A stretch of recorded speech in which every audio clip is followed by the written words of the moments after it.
সারা দুনিয়ার অমুসলিমরা যদি দুনিয়ার মুসলমানদের সাথে এই মর্মে বয়কট করে যে আমাদের আবিষ্কৃত কোনো যন্ত্রপাতি মুসলমানদের কাছে বিক্রি করব না, তাহলে মুসলমানদের আবিষ্কৃত যন্ত্রপাতি যেন মুসলমান সমাজের মুসলমানের দেশের উন্নতির জন্য যথেষ্ট হয়, ওই রকম যন্ত্রপাতি আবিষ্কার করার উদ্দেশ্যে স্কুল কলেজ ভার্সিটিতে পড়ো, যে যন্ত্রপাতি আবিষ্কার করলে বেদিন কাফিরে বয়কট করলেও তোমাদের আবিষ্কৃত যন্ত্রের দ্বারাই তোমাদের রাষ্ট্রের উন্নতি সাধন হতে পারে।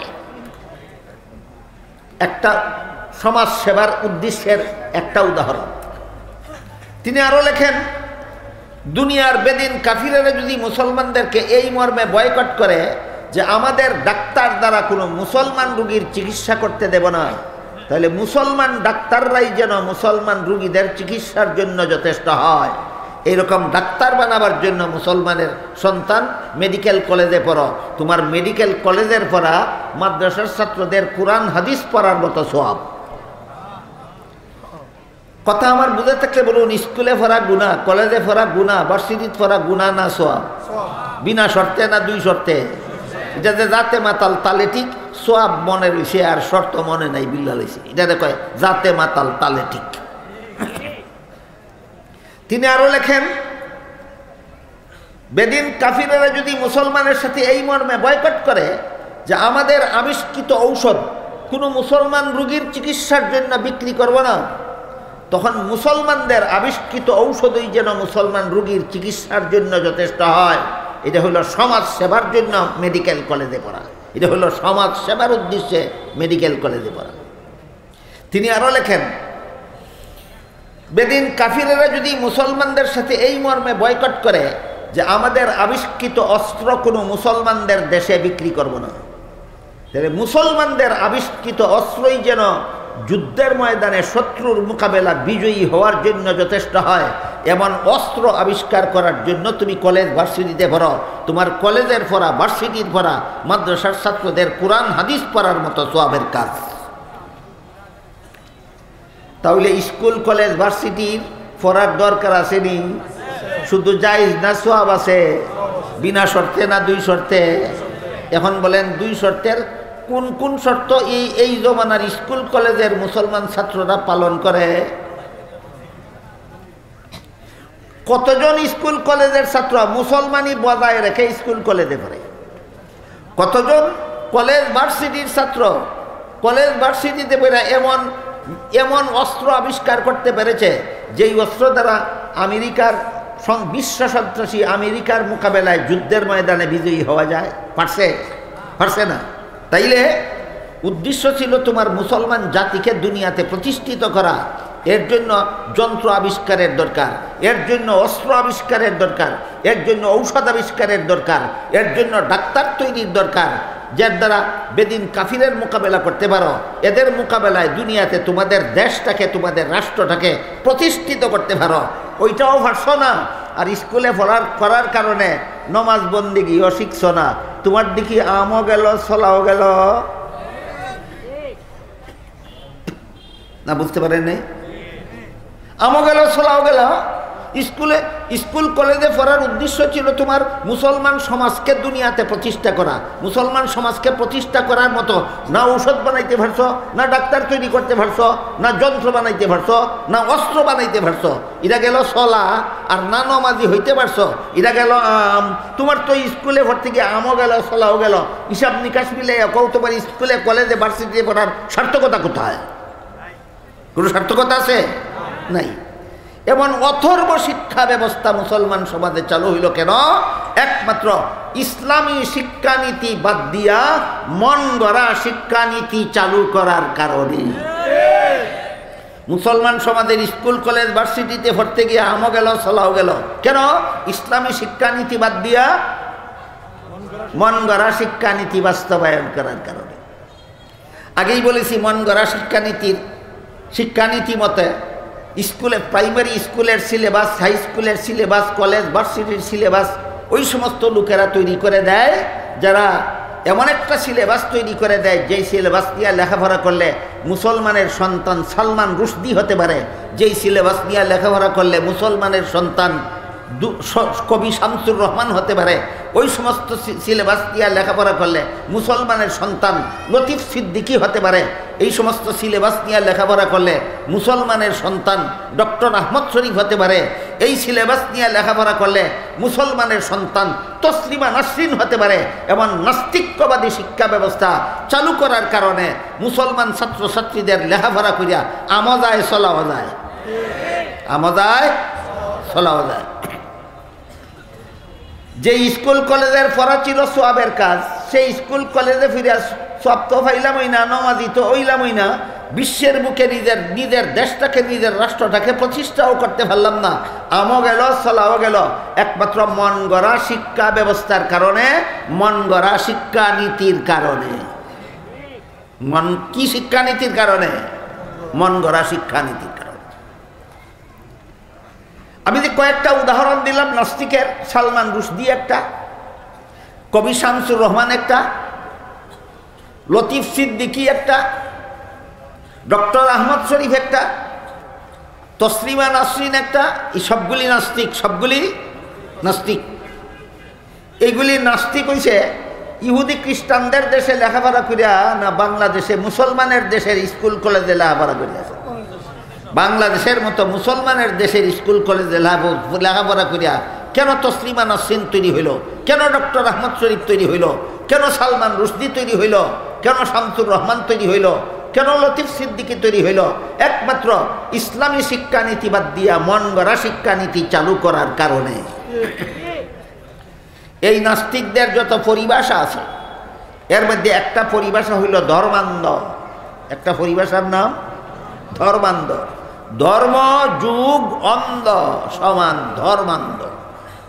এরা ধর্মরে অন্ধকার করে। যারা ধর্ম নিয়া জীবনযাপন করে, যারা ধর্ম নিয়ে লেখাপড়া করে, যারা ধর্ম নিয়ে শিক্ষা গ্রহণ করে, যারা ধর্ম নিয়ে সমাজে বসবাস করে, যারা ধর্ম নিয়ে রাষ্ট্রে বসবাস করতে চায়, এরা অন্ধ, এরা অন্ধবিশ্বাসী। এই ধর্মের যত বিশ্বাস আছে সবগুলি অবাস্তব, অবান্তর, এগুলি কোনো বাস্তব কথা নয়।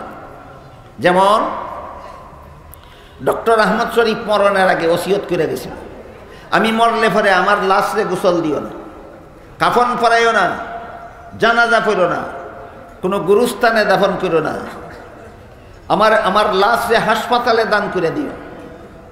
মরলে পরে লাশরে গোসল দেয় ধর্মান্ধরা, কাফন পরায় ধর্মান্ধরা, জানাজা পড়ে ধর্মান্ধরা, গুরুস্থানে দাফন করে ধর্মান্ধরা। এই ধর্মান্ধরা বিশ্বাস করে যে এইভাবে মুর্দারে পরিপাটি করিয়া গুরুস্থানে দাফন করলে মুনকার নাকির ফিরিস্তা সোয়াল জব করব, সোয়ালের জব দিতে পারলে রক্ষা পাইব, জব দিতে না পারলে শাস্তি হবে কবরে।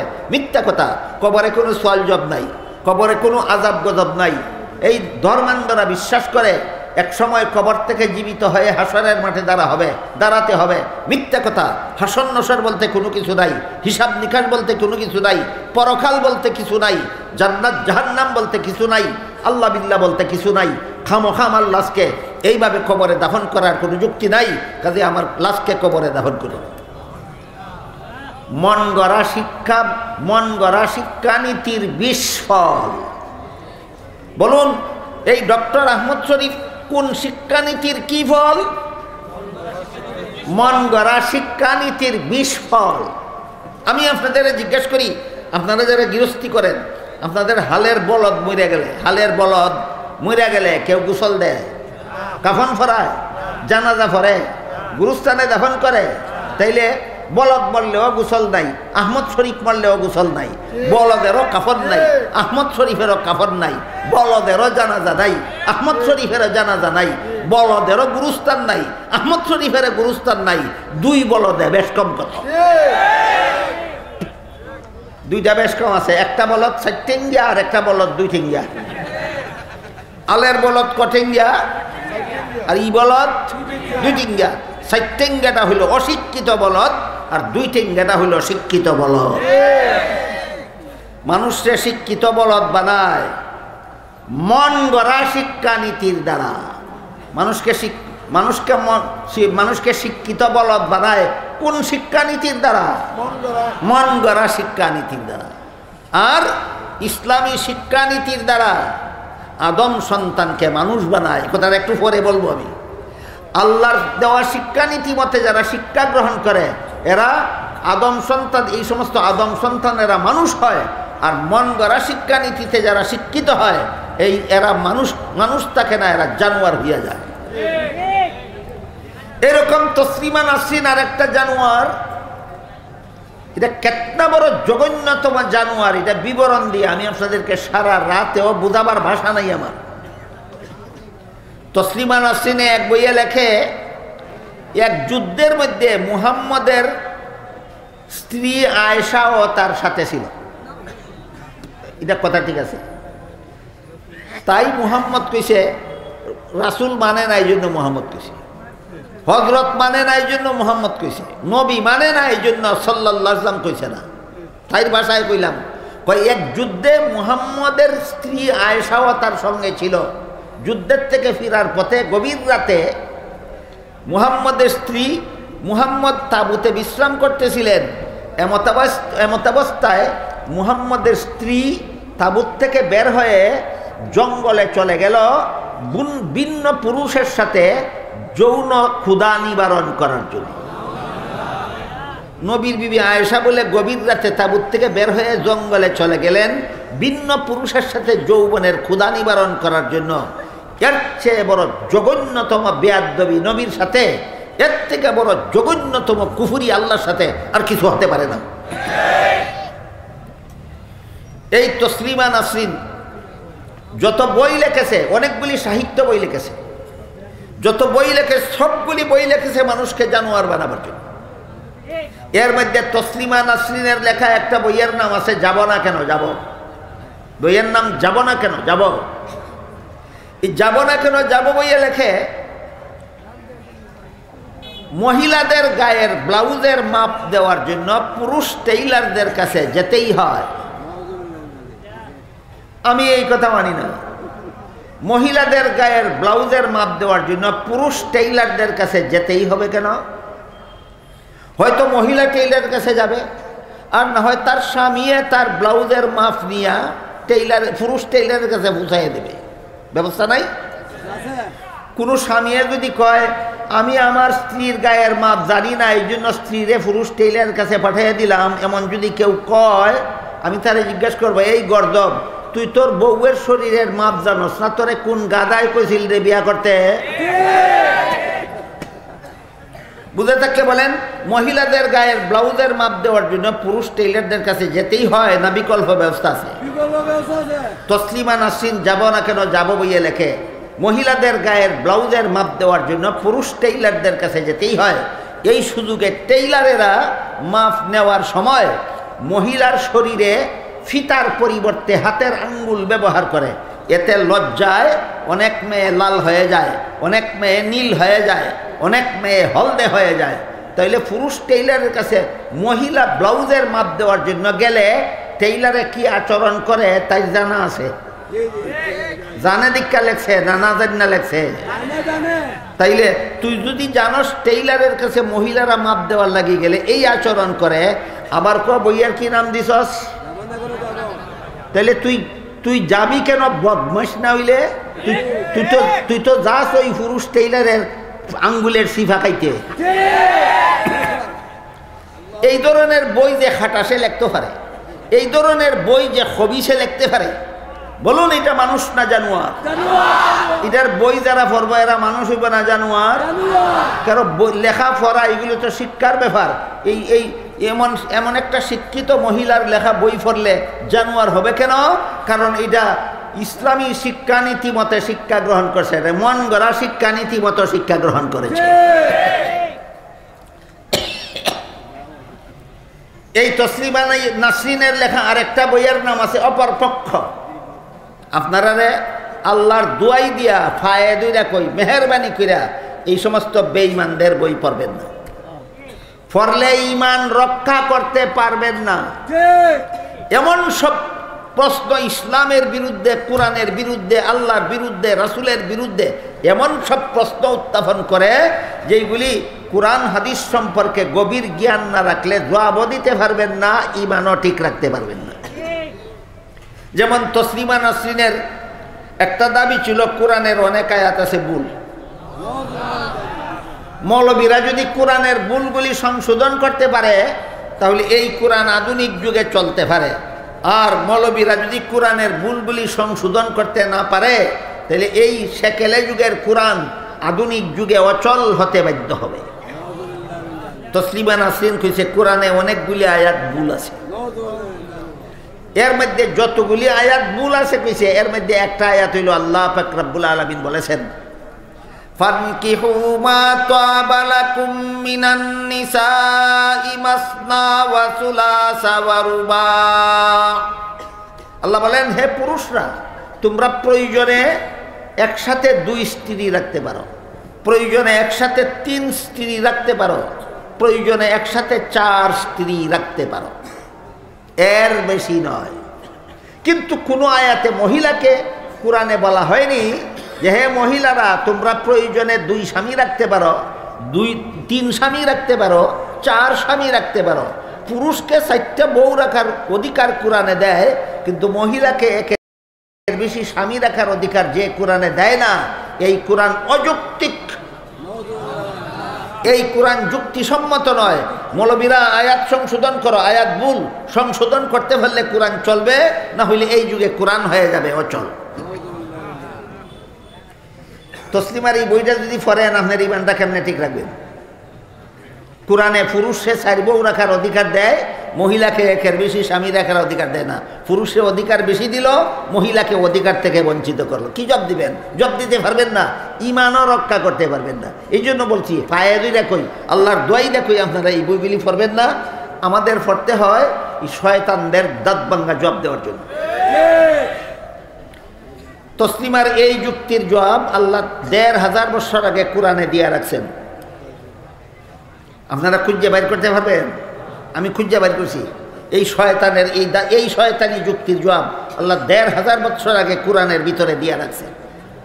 আল্লাহ কোরআনের এক আয়াতে বলেন নিসাউকুম হারসুল লাকুম, হে মুসলমান পুরুষেরা তোমাদের স্ত্রীরা হলো তোমাদের সন্তান উৎপাদনের ক্ষেত। তোমাদের স্ত্রীরা হলো তোমাদের সন্তান উৎপাদনের ক্ষেত। আরেক রকম ক্ষেত আছে মানুষের ফসল উৎপাদনের ক্ষেত। আল্লাহ স্ত্রীদেরকে ক্ষেত বললেন কেন? যে ফসল উৎপাদনের ক্ষেতের উদাহরণের দ্বারা সহজে বুঝে আসে। আপনারা বলেন তো এক মালিকের যদি 4টা ক্ষেত থাকে আর 4 ক্ষেতের মধ্যে ফসল ফলায়, ফসলের ভাগাভাগি নিয়ে ঝগড়া হইব নি কেন? মালিক একজন কার সাথে ঝগড়া করবে? কিন্তু ক্ষেত যদি একটা হয় আর গৃহস্থ যদি 4 জন, একটা ক্ষেত 4 জনে মিলিয়া তরমুজের ফসল ফলাইছে, তরমুজ গাছ ফলছে, অনেকগুলি তরমুজ ধরছে, একদিন রাত্রে শিলাবৃষ্টি হইয়া সবগুলি তরমুজ বর্তা হইয়া গেছে, কোন রকমে একটা তরমুজ রক্ষা হয়েছে। একটা কথার কথা বলেন গৃহস্থ কজন, ফসল কটা? এখন 4 জনে নিতে হইলে প্রথম নম্বর কাটটা 4 টুকরা করণ ছাড়া বন্টন করা যাবে না। দ্বিতীয় কথা টুকরা যদি বেশ সময় লাগবো নি মারামারি, এই মারামারি সামলাইবকে। ঠিক তেমনি ভাবে তসলিমার যুক্তি মতো তসলিমারে যদি একসাথে 4 বেটার কাছে বিয়া দেওয়া হয়, বলেন ক্ষেত কটা, গৃহস্থ কজন? ক্ষেত কটা, গৃহস্থ কজন? একালি মূলার মতো ফসল ফলবে না একটা তরমুজের মতো? তোর তরমুজটাই বাপ ডাকবো, কারে আগে ঠিক কর। ইরা লইয়া তোর ইজ্জত যাইব, তোর 303 ইজ্জত যাইব, আর তোর পেটের সন্তানটারে 4 টুকরা না করিয়া 4 বাপে বাড়ি যাইতে পারতো না। মহিলাদেরকে এত বড় অপমানের হাত থেকে আর পুরুষদেরকে এই খুনাখুনি পরিস্থিতি থেকে রক্ষা করার জন্য আল্লাহ পাক রব্বুল আলামিন মহিলাদেরকে একের বেশি স্বামী রাখার বিধান ইসলামে দিছেন না। গেল তসলিমার যুক্তির এক জবাব। আরেক জবাব, আল্লাহ দুনিয়াতে যে পরিমাণ পুরুষ পাঠান এর থেকে কিছু নারী বেশি পাঠান। বাংলাদেশের আদমশুমারির হিসাব করে দেখেন, যে পরিমাণ পুরুষ আছে এই পরিমাণ নারী আছে না অনেক নারী বেশি আছে? আমি কয়েক বছর আগে এক পত্রিকাত বাংলাদেশের আদমশুমারির হিসাব দেখছিলাম যে বাংলাদেশের যেই পরিমাণ পুরুষ আছে এর থেকে 50 লক্ষ নারী বেশি আছে। এখন তসলিমার যুক্তি যদি আমি একটু সময়ের জন্য মেনে নেই যে একটা মহিলা যদি একের বেশি স্বামী রাখতে না পারে তাহলে একটা পুরুষও একের বেশি বউ রাখতে পারবে না, মানলাম তোর যুক্তি একটু সময়ের জন্য। এখন বাংলাদেশের প্রত্যেকটা পুরুষের কাছে যদি একটা করে মহিলা বিয়া দেই তাহলে প্রত্যেকটা পুরুষেই একটা করে বউ পাইব নি না পাইতো না? পাইব। জামাই পাওয়ার বাকি থাকবো কটা মহিলা? 50 লক্ষ। কোরআনে যদি এই বেশকমটা না রাখতো যে পুরুষে একের বেশি বউ রাখার অধিকার যদি 1500 বছর আগের থেকে কোরআনে দেয়া না রাখতো তাহলে বর্তমান বাংলাদেশের 50 লক্ষ মহিলার কপালে জীবনে একটা স্বামীও জুটত না। সুতরাং ইসলামের বিধানে পুরুষকে একের বেশি স্ত্রী রাখার ব্যবস্থা দেওয়া হয়েছে, পুরুষের স্বার্থে নয়। যে সমস্ত মেয়েরা পুরুষ না ভাইয়া জামাই জীবনে ভাইতো না, এরাও জামাই পাওয়ার ব্যবস্থা ইসলামের বিধানে দেওয়া রাখছে। তসলিমা নাসরিনে কোরআনের যত আয়াতে ভুল ধরেছিল, একটা আয়াত কইলাম আর একটা কইতাম নি, এগুলি কোন শিক্ষানীতির ফসল? মন গড়া শিক্ষানীতির ফসল। মন গড়া শিক্ষানীতির ফসল তসলিমা নাসরিন, মন গড়া শিক্ষানীতির ফসল আহমদ শরীফ, মন গড়া শিক্ষানীতির ফসল লতিফ সিদ্দিকী, মন গড়া শিক্ষানীতির ফসল শামসুর রহমান, মন গড়া শিক্ষানীতির ফসল সালমান রুশদি। এই মন গড়া শিক্ষানীতির একটা ফসল তসলিমা নাসরিন কোরআনের বিরুদ্ধে আরেকটা আয়াতের বিরুদ্ধে আপত্তি করছে। সেই আয়াতে আল্লাহ পাক রব্বুল আলামিন বলেন,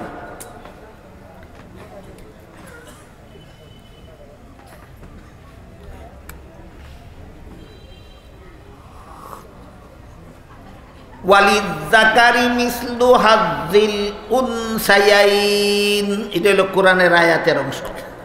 তসলিমা ভাই এইটা ভুল, কোরআনের আয়াতের এই অংশ ভুল। কোন কারণে ভুল? এই আয়াতে বলা হয়েছে মা বাবা মারা গেলে পরে মা বাবার সম্পদে ছেলে ভাইব 2 অংশ, মেয়ে ভাইব 1 অংশ। ওই দেখো কোরআনে আবার নারীর সাথে অবিচার করছে। বিয়ার বেলায় একটা অবিচার করছে, মা বাবার সম্পত্তি পাওয়ার বেলায় আরেকটা অবিচার করছে। কাজী কোরআনের বিয়ার আয়াত ভুল, সম্পদ বন্টনের আয়াত ভুল। কোরআনের এই বিধানটা কি আপনারা জীবনে আরো শুনেছেন কোনোদিন? যে মা বাবা মারা গেলে পরে মা বাবার সম্পদে ছেলে ভাই 2 অংশ, মেয়ে ভাই 1 অংশ। এই বিধান দিয়েছেন আল্লাহ সূরা নিসার 11 নম্বর আয়াত। সূরা নিসার 11 নম্বর আয়াতে।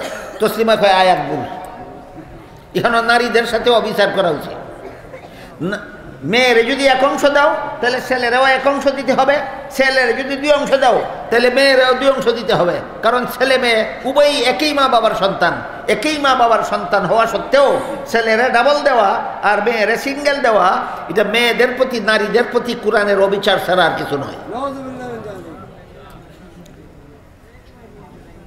এই দাবিটা উঠাইছে নারী পুরুষের সমান অধিকারের নামে।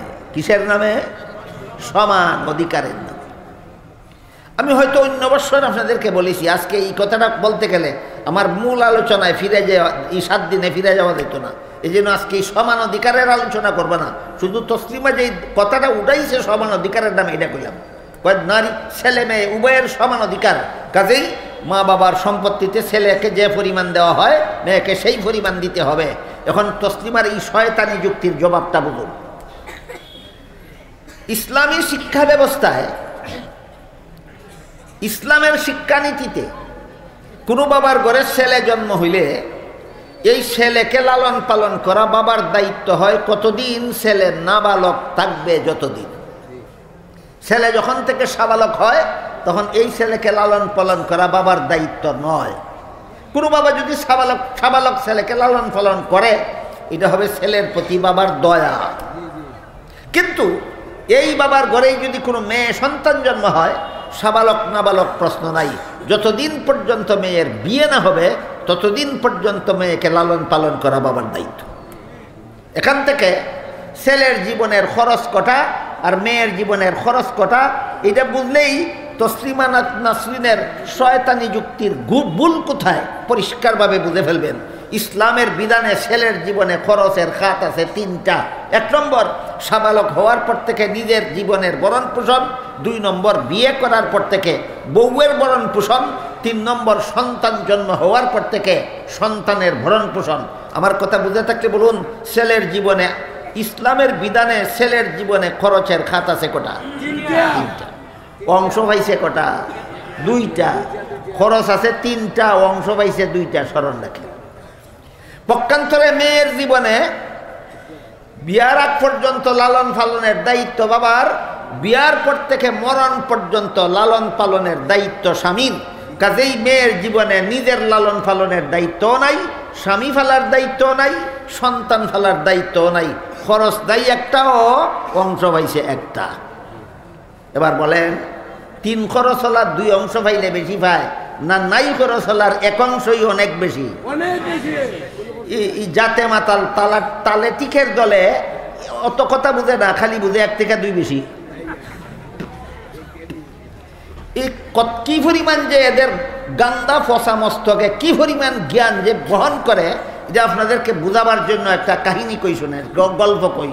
একটা লোক ছিল গণ্ড মূর্খ, লেখাপড়া তো জানেই না, দস্তখত জানে না। নিজের ছেলেরা দিছে স্কুলে লেখাপড়া করত। ছেলেরা অত্যন্ত মেধাবী ছিল, একাধারে 10 বছর স্কুলে লেখাপড়া করিয়া এসএসসি পরীক্ষা দিয়া ফার্স্ট ডিভিশন, ফার্স্ট বয় হইয়া পাশ করলো। আপনারা যারা এই শব্দগুলি বুঝেন তারা বলুন, ফার্স্ট ডিভিশন ফার্স্ট বয় হইয়া যদি পাশ করে তাহলে রুল নম্বর কত হয়? রুল নম্বর 1। বাপ শিক্ষিত না মূর্খ? বাপে কিন্তু রুল নম্বর 1 হইলে বেশি নম্বর পায় না রুল নম্বর 10 হইলে বেশি নম্বর পায়? অত কথা বুঝে না, খালি বুঝে 1 থেকে 10 বেশি। ফল ঘোষণার পরে বাপে, মূর্খ বাপে এসএসসি ফার্স্ট পরীক্ষারে জিজ্ঞাসা করে, পরীক্ষা যে দিচ্ছে ফার্স্ট করছস? কয় ফার্স্ট করছি। কত নম্বরে? কয় 1 নম্বরে। কয় সর্বনাশ করছস। ছেলে কয় কি সর্বনাশ করছি? কয় ফাঁসের বাড়ি ছেলেটা তোর সাথে পরীক্ষা দিয়া দি 10 নম্বরে ফার্স্ট করলো, তুই অত কম নম্বরে ফার্স্ট করলে কেন? এই অশিক্ষিত গাদাটাই যেমন বুঝে না 10 নম্বরে ফাঁস করলে নম্বর বেশি পায় না 1 নম্বরে ফাঁস করলে নম্বর বেশি পায়, অশিক্ষিত গাদাটাই যেমন বুঝে না, ঠিক তেমনিভাবে শিক্ষিত গাদিটাইও বুঝে না ছেলে 2 অংশ পাইলে বেশি পায় না 1 অংশ পাইলে বেশি পায়। এত বড় গণ্ডমূর্খ শিক্ষিতরা কেন হয়? কারণ এদের শিক্ষানীতিটা মন গড়া, এটা ইসলামী শিক্ষানীতি নয়। আজকে অনেক সময় আপনাদের নষ্ট করে ফেলেছি শুধু 2টা শিক্ষানীতির পার্থক্য বোঝাবার জন্য। যেহেতু ইসলামী বিধানে শাসিত দেশের সমস্ত নাগরিকের অধিকার আছে সরকারের কাছে শিক্ষা ব্যবস্থা পাওয়ার, কাজেই সরকারে কোন শিক্ষানীতি মতো আপনাদেরকে শিক্ষা ব্যবস্থা দিবে? মন গড়া শিক্ষানীতি মতো না ইসলামী শিক্ষানীতি মতো?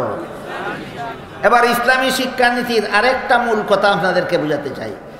পরিষ্কারভাবে বুঝতে হবে বাংলাদেশের 17 কোটি মুসলমানদের যে মন গড়া শিক্ষানীতি আর ইসলামী শিক্ষানীতির পার্থক্যটা কোথায়। আল্লাহ পাক রব্বুল আলামিন পবিত্র কোরআনের সূরা রহমানের শুরুতে 3 আয়াতে 3টা কথা বলছেন। 1 নম্বর আর রহমান, এটা 1 আয়াত, এর অর্থ হইল দয়াল আল্লাহ। 2 নম্বর আয়াত হইল আল্লামাল কোরআন, এর অর্থ হইল কোরআন শিক্ষা দিয়েছেন। 3 নম্বর আয়াত হইল খালাকাল ইনসান, এর অর্থ হইল মানুষ সৃষ্টি করেছেন। আর রহমান আল্লামাল কোরআন খালাকাল ইনসান, দয়াল আল্লাহ কোরআন শিক্ষা দিয়েছেন, মানুষ সৃষ্টি করেছেন। এখানে গ্রামারগত কিছু মজা আছে, যদি আপনারা বলেন শুনবেন তাইলে বলবো। আজকের বিষয়টা যদি আজকে শেষ না হয়, বাকি অসমাপ্ত বিষয় আগামীকাল বলবো, ঠিক আছে? এখানে মুফাসসিরিনে কেরাম একটা প্রশ্ন উত্থাপন করেছেন যে সূরা রহমানের প্রথম আয়াত যে আর রহমান, এটা তো উল্লেখযোগ্য একটা শব্দ দিয়ে তো কোনো কমপ্লিট সেন্টেন্স হয় না, পরিপূর্ণ বাক্য হয় না। তাহলে 1 শব্দ দিয়া যেখানে পরিপূর্ণ বাক্য হয় না, এখানে 1 শব্দ দিয়ে আল্লাহ পূর্ণ একটা আয়াত বানাইলেন কেমনে? এটা কেমনে হইল? এই প্রশ্নের জবাব দিয়ে থেকে মুফাসসিরিনে কেরাম লিখেছেন যে গ্রামারের সূত্র মতো যে বাক্যের প্রথম অংশ বিশেষ্য হয়, নাউন হয়, এই বাক্যকে আরবি গ্রামারের পরিভাষায় জুমলায়ে ইসমিয়া কয়। এমন বাক্য যে বাক্যের প্রথম অংশ বিশেষ্য, এই বাক্যের প্রথম অংশ বিশেষ্য, এটার একটা পারিভাষিক নাম আছে, এটা হইল উদ্দেশ্য। আর বাক্যের দ্বিতীয় অংশটার বলে বিদায়। যেমন করিম খায়, করিম শব্দটা বিশেষ্য কিনা? বিশেষ্য। খায় শব্দের সাথে মিলিত হয়ে একটা বাক্য হয়েছে। এই ধরনের বাক্যের ব্যাকরণের ভাষায় প্রথম অংশটারে কয় উদ্দেশ্য, দ্বিতীয়টারে কয় বিদায়। এটা বাংলা ব্যাকরণের ভাষায়। আরবি ব্যাকরণের ভাষায় এই বাক্যের প্রথম অংশটারে কয় মুক্তাদা, দ্বিতীয় অংশটারে কয় খবর। ইংলিশ গ্রামারের পরিভাষায় এমন বাক্যের প্রথম অংশকে বলে সাবজেক্ট আর দ্বিতীয় অংশকে বলে প্রেডিকেট। কাজে আপনারা যে ভাষার ব্যাকরণ বুঝেন সেই ভাষার বুঝার জন্য আমি 3 ভাষার উদাহরণ দিচ্ছি, শুনুন। মুফাসসিরিনে কেরাম লেখেন আরবি ব্যাকরণের পরিভাষায় আর রহমান শব্দটাকে আল্লাহ মুক্তাদা সাব্যস্ত করেছেন।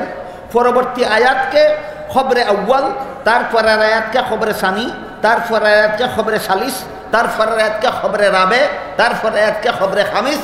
এইভাবে প্রতিটি আয়াতকে এক একটা খবর সাব্যস্ত করে, সবগুলি খবরের জন্য একটি মাত্র মুক্তাদা সাব্যস্ত করে। প্রতিটি আয়াতে আয়াতে আল্লাহ এই সূরার শুরু থেকে শেষ পর্যন্ত প্রতিটি আয়াতে আয়াতে শুধুমাত্র রহমানের পরিচয় দিয়েছে। এখন যারা বাংলা ব্যাকরণ বুঝেন তাদের পরিভাষায় বলি, আল্লাহ আর রহমান শব্দটাকে উদ্দেশ্য সাব্যস্ত করেছেন। পরের আয়াত প্রথম বিদায়, তারপরের আয়াত দ্বিতীয় বিদায়, তারপরের আয়াত তৃতীয় বিদায়, তারপরের আয়াত চতুর্থ বিদায়, তারপরের আয়াত পঞ্চম বিদায়।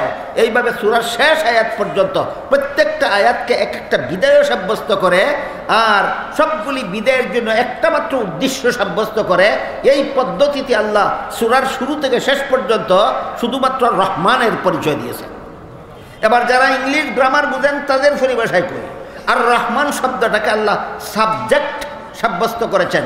পরবর্তী আয়াতকে সাব্যস্ত করেছেন ফার্স্ট প্রেডিকেট, তারপরের আয়াত সেকেন্ড প্রেডিকেট, তারপরের আয়াত থার্ড প্রেডিকেট, তারপরের আয়াত ফোর্থ প্রেডিকেট, তারপরের আয়াত ফিফথ প্রেডিকেট।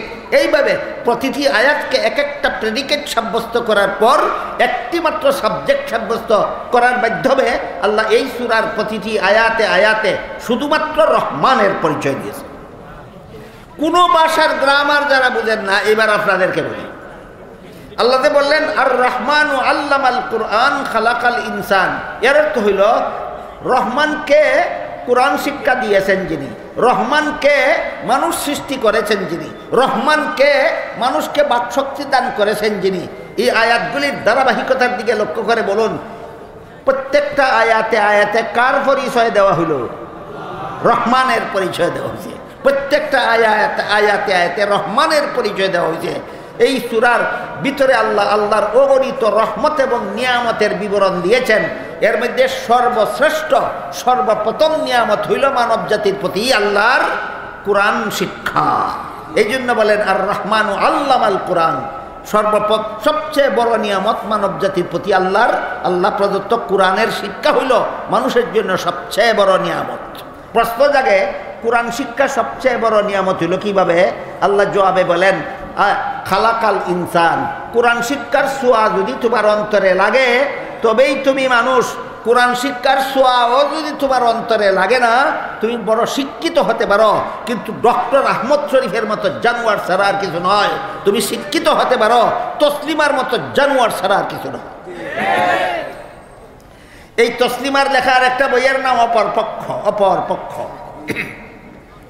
অপরপক্ষ বইয়ে লেখে, আমার পেট আমার শরীরের অঙ্গ, আমার স্বামীর শরীরের অঙ্গ নয়।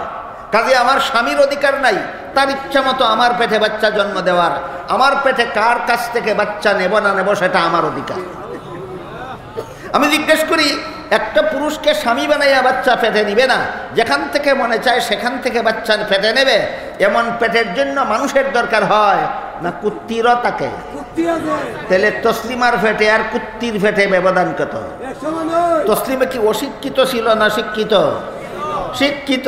তসলিমা শিক্ষিত হইয়া কুত্তি হইল কেন? কারণ এটা ইসলামী শিক্ষানীতি মতো শিক্ষা গ্রহণ করছে না, মন গড়া শিক্ষানীতি মতো শিক্ষা গ্রহণ করেছে। এই হলো মন গড়া শিক্ষানীতির বিস্ফল, মন গড়া শিক্ষানীতির বিস্ফল। এখানে কোনো ব্যাকরণের ছাত্র থাকলে মনে মনে প্রশ্ন আওড়াইব, কইব শিক্ষিত তো পুরুষে কয়, মহিলারা শিক্ষিত তা কয়। শিক্ষিত হইল পুরুষ লিঙ্গবোধক শব্দ, আর শিক্ষিত তা হইল স্ত্রীলিঙ্গবোধক শব্দ। এটা ব্যাকরণের নিয়ম। আমি যে তসলিমারে শিক্ষিত তা না কইয়া তো কইছি, এই কারণে ব্যাকরণের ছাত্ররা মনে মনে প্রশ্ন আওড়াইব, বুঝে স্ত্রীলিঙ্গ পুরুষ লিঙ্গ বুঝে না। আমি বুঝি কি না বুঝি পরে বলবো। তোমরা যারা যারা আওয়ামী লীগ করো, তোমরা 1 বছর আগেও শেখ হাসিনা কইছ সরকার দলীয় নেতা, আর যারা যারা বিএনপি করো তারা এখনো কও খালেদা জিয়ারে বিরোধী দলীয় নেতা। নেতা স্ত্রীলিঙ্গ না পুরুষ লিঙ্গ? তোমরার লিঙ্গ ঠিক করো আগে, এর ফলে আমারটা ঠিক করি।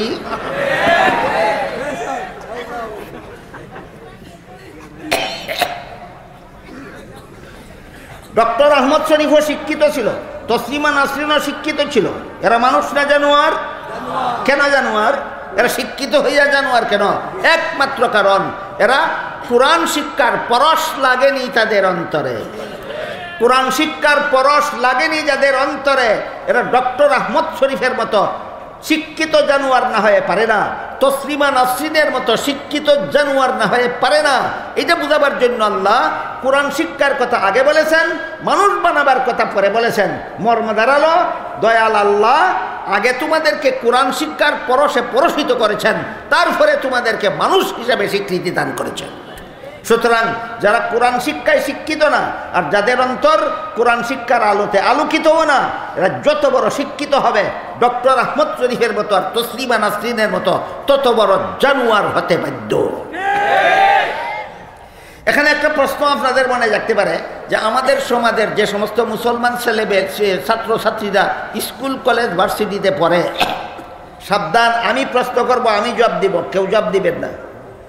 সব প্রশ্নের জবাব যদি আপনারা জানেন তাহলে আমি আসলাম কেন এখানে? কেউ জবাব দিবে না, প্রশ্ন আমি বলবো, আমি জবাব দিব। প্রশ্ন আসতে পারে আপনাদের মনে যে আমাদের বাংলাদেশের যে সমস্ত লক্ষ লক্ষ কোটি কোটি ছাত্রছাত্রীরা স্কুল কলেজ ভার্সিটিতে পড়ে, এরা কি তসলিমার মতো জানোয়ার? এরা কি ডক্টর আহমদ শরীফের মতো জানোয়ার, না এরা মানুষ রইছে? এই হইল প্রশ্ন, এই হইল প্রশ্ন। আল্লাহ পাক রব্বুল আলামিন আর রহমান আল্লামাল কোরআন খালাকাল ইনসানের ভিতরে প্রশ্নের জবাব পরিষ্কার করে দিয়েছেন। জবাবটা বোঝার জন্য আপনাদেরকে একটা উদাহরণ দিই। ইসলামের বিধানে বিয়া ছাড়া নারী পুরুষের মিলামিশা, সন্তান জন্ম দেওয়া হারাম। যে জানেননি, ইসলামের বিধানে বিয়া ছাড়া সন্তান জন্ম দেওয়া হারাম। একমাত্র মাদ্রাসার পাঠ্য কিতাবে লেখা আছে, প্রাইমারি স্কুলের কোনো পাঠ্য বইয়ে লেখা নাই, হাই স্কুলের কোনো পাঠ্য বইয়ে লেখা নাই, কলেজের কোনো পাঠ্য বইয়ে লেখা নাই, ভার্সিটির কোনো পাঠ্য বইয়ে লেখা নাই বিয়া ছাড়া সন্তান জন্ম দেওয়া হারাম। অথচ এটা এমন একটা মহামূল্যবান নীতি, যে নীতি মানলে ইমান থাকে, না মানলে বেঈমান। যে নীতি মানলে ইমান থাকে, না মানলে বেঈমান। যেই মহামূল্যবান নীতিটা মানলে ইমান থাকে, না মানলে বেঈমান হইয়া যায়, এত বড় মহামূল্যবান কথাটা প্রাইমারি স্কুলের পাঠ্য বইয়ে লেখা নাই কেন? হাই স্কুলের পাঠ্য বইয়ে লেখা নাই কেন? কলেজ ভার্সিটির পাঠ্য বইয়ে লেখা নাই কেন? একমাত্র কারণ এইগুলির শিক্ষানীতি হইল মন গড়া। এইগুলির শিক্ষানীতি মন গড়া। মন গড়া শিক্ষানীতির এইটা আরেকটা বিস্ফল আছে। একমাত্র মাদ্রাসার পাঠ্য বইয়ে লেখা বিয়া ছাড়া সন্তান জন্ম দেওয়া হারাম। কাজেই আমাদের বাংলাদেশের স্কুল কলেজ ভার্সিটি পড়ুয়া সবগুলি মুসলমান ছাত্রছাত্রী তসলিমার মতো জানোয়ার হইল না কেন? ডক্টর আহমদ শরীফের মতো জানোয়ার হইল না কেন? তার কারণ হইল, আমার মনে হয় বাংলাদেশের স্কুল কলেজ ভার্সিটি পড়ুয়া প্রতি লাখ মুসলমান ছাত্রছাত্রীদের মধ্যে ৯৯,৯৯৯টা মুসলমান ছাত্রছাত্রী মনে প্রাণে বিশ্বাস করে বিয়া ছাড়া সন্তান জন্ম দেওয়া হারাম। পড়ছে স্কুলও বিশ্বাস করে বিয়া ছাড়া সন্তান জন্ম দেওয়া হারাম, পড়ছে কলেজে বিশ্বাস করে বিয়া ছাড়া সন্তান জন্ম দেওয়া হারাম, লেখাপড়া করছে ভার্সিটিতে, বিশ্বাস করে বিয়া ছাড়া সন্তান জন্ম দেওয়া হারাম। কেন বিশ্বাস করে? তাদের পাঠ্য বইয়ে লেখা ছিল না। কথাটা ফাইল কই বিশ্বাস করে কেন? এটা বোঝার জন্য একটা উদাহরণ দিই। দেখেন আপনাদের মাথার উপর সামিয়ানার নিচে অনেকগুলি বাতি জ্বলে। এই বাতিগুলির আলোতে আপনাদের এই মাঠ আলোকিত। আপনারা যে যেখানে বসেছেন আমি এখান থেকে দেখি। আমরা যারা মঞ্চে বসেছি আপনারা সবাই দেখেন। দেখুন তো আমাদের দেখা যায়? কেন দেখা যায়? আমার গায়ে বাতি জ্বলে, জ্বলন্ত বাতির আলো লাগে। ঠিক তেমনিভাবে মানুষ গড়ার শিক্ষার বাতি জ্বলে একমাত্র মাদ্রাসায়। মানুষ গড়ার শিক্ষার বাতি জ্বলে একমাত্র মাদ্রাসায়। সেই বাতির আলো লাগে গিয়া স্কুল কলেজ ভার্সিটি পড়ুয়া মুসলমান ছাত্র ছাত্রীদের অন্তরে। এই কারণে এরা সরাসরি বিয়া ছাড়া সন্তান জন্ম দেওয়া হারাম এই কথাটা তাদের পাঠ্য বইয়ে না পাইলেও বাংলাদেশের মাদ্রাসা শিক্ষার প্রভাব এত সুদূর প্রসারী।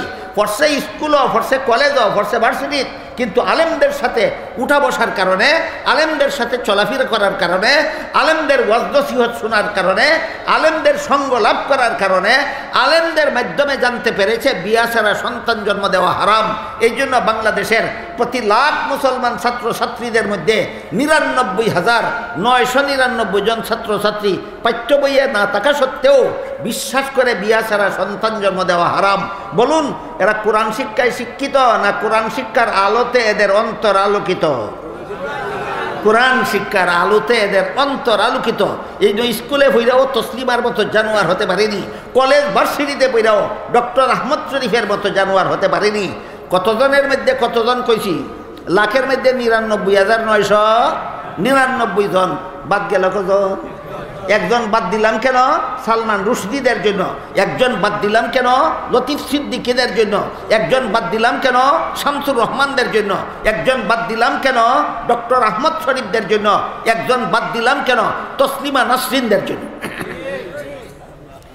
এই পার্থক্যটা বুঝাইয়া আল্লাহ বলেন, আর রহমানু আল্লামাল কুরআন খালাকাল ইনসান। মর্ম হলো আল্লাহ দয়া করে কোরআন শিক্ষা দিয়েছেন। এই কোরআন শিক্ষায় যারা শিক্ষিত আর যাদের অন্তর কোরআন শিক্ষার আলোতে আলোকিত, এরা ইসলামী শিক্ষানীতির পরশ পেয়েছে। এই জন্য এরা তসলিমার মতো জানোয়ার হবে না কোনোদিন, এরা ডক্টর আহমদ শরীফের মতো জানোয়ার হবে না কোনোদিন। এতক্ষণে আমি আপনাদেরকে বুঝাতে পারলাম ইসলামী শিক্ষানীতি আর মন গড়া শিক্ষানীতির ফলাফলের ব্যবধান। মন গড়া শিক্ষানীতির ফসল হইল তসলিমা নাসরিন, মন গড়া শিক্ষানীতির ফসল হইল আহমদ শরীফ, মন গড়া শিক্ষানীতির ফসল হইল লতিফ সিদ্দিকী, মন গড়া শিক্ষানীতির ফসল হইল সালমান রুশদি, মন গড়া শিক্ষানীতির ফসল হইল শামসুর রহমান।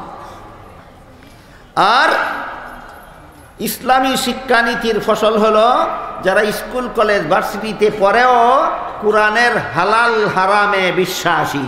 কোরআনের হালাল হারামে বিশ্বাসী।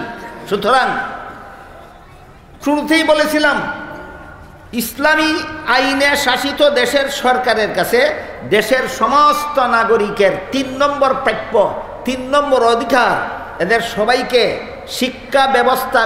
শিক্ষা গ্রহণ করার সুযোগ সুবিধা এবং ব্যবস্থা দিতে হবে। মুসলমানদেরকে ইসলামী শিক্ষার সুযোগ সুবিধা এবং ব্যবস্থা দিতে হবে। হিন্দু নাগরিকদেরকে হিন্দু ধর্ম শিক্ষার সুযোগ সুবিধা এবং ব্যবস্থা দিতে হবে। অন্যান্য ধর্মাবলম্বীদের তাদের ধর্ম শিক্ষার সুযোগ সুবিধা এবং ব্যবস্থা দিতে হবে। বলুন, কার কাছে কার প্রাপ্য? সরকারের কাছে জনগণের প্রাপ্য। এই সমস্ত প্রাপ্যের নাম মুসলিম অধিকার নয়, এই সমস্ত প্রাপ্যের নাম নাগরিকের অধিকার, মানবাধিকার। এই দেশের নাগরিক যে কোনো ধর্মাবলম্বী হোক, তার ধর্ম শিক্ষার সুযোগ সুবিধা সরকারকে করে দিতে হবে। কাজেই প্রথম শিক্ষা, এই খাদ্য যেমন মানবাধিকার, বস্ত্র যেমন মানবাধিকার, সরকারের কাছে শিক্ষা পাওয়ার ব্যবস্থাটাও এটা সমস্ত নাগরিকের মানবাধিকার, নাগরিকের অধিকার। ধর্ম বর্ণ নির্বিশেষে সমস্ত ধর্মাবলম্বীরা এই দেশের সরকারের কাছে শিক্ষা ব্যবস্থা পাওয়ার অধিকার রাখে।